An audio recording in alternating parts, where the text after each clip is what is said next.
Pemirsa, antusias puluhan warga mengikuti pelatihan ruqyah massal yang dilakukan Yayasan Talaki Muslim Berdakwah Palembang bekerjasama dengan Ruqyah Learning Center Jawa Timur di gedung STIE Aprin Kota Palembang.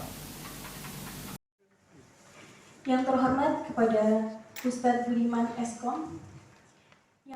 Antusias puluhan warga mengikuti pelatihan ruqyah syariah massal yang dilakukan Yayasan Talaki Muslim Berdakwah TMB Palembang bekerjasama dengan Ruqyah Learning Center Jawa Timur di gedung STIE Aprin Kota Palembang.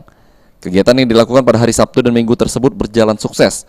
Puluhan peserta pelatihan ruqyah tampak serius memperhatikan Ustadz Nadif Kaliani, merupakan founder Ruqyah Learning Center Lumajang, Jawa Timur, dan Ketua Yayasan TMB Palembang Budiman, saat menjelaskan cara melakukan ruqyah yang benar dan sehat.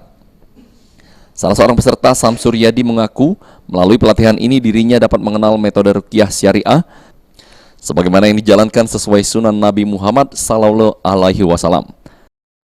Ya, pelatihan ini kami jadi tahu bagaimana cara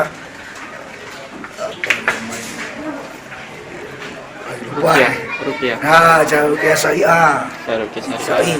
Yang metodenya ikut cara Nabi, sehingga dengan itu kita tahu untuk bagaimana menyembuhkan sesuai sunnah itu dengan Al-Quran dan bisa dimanfaatkan untuk kesehatan. Sementara itu, Ustadz Nadif Kaliani merupakan founder Ruqyah Learning Center Lumajang, Jawa Timur, mengatakan semua orang bisa membaca Al-Quran, bisa melakukan ruqyah untuk kesehatan. Dengan cara membacanya atau memahami dan mengamalkannya. Siapa yang bisa membaca Al-Quran, sesungguhnya dia bisa meruqyah untuk dirinya sendiri atau keluarganya.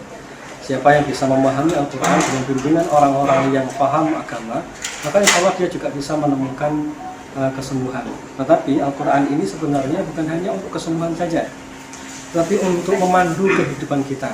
Ada di antara kita yang mengalami masalah dalam keluarga, masalah kesehatan, masalah rezeki, dan lain sebagainya. Irawan, PAL TV.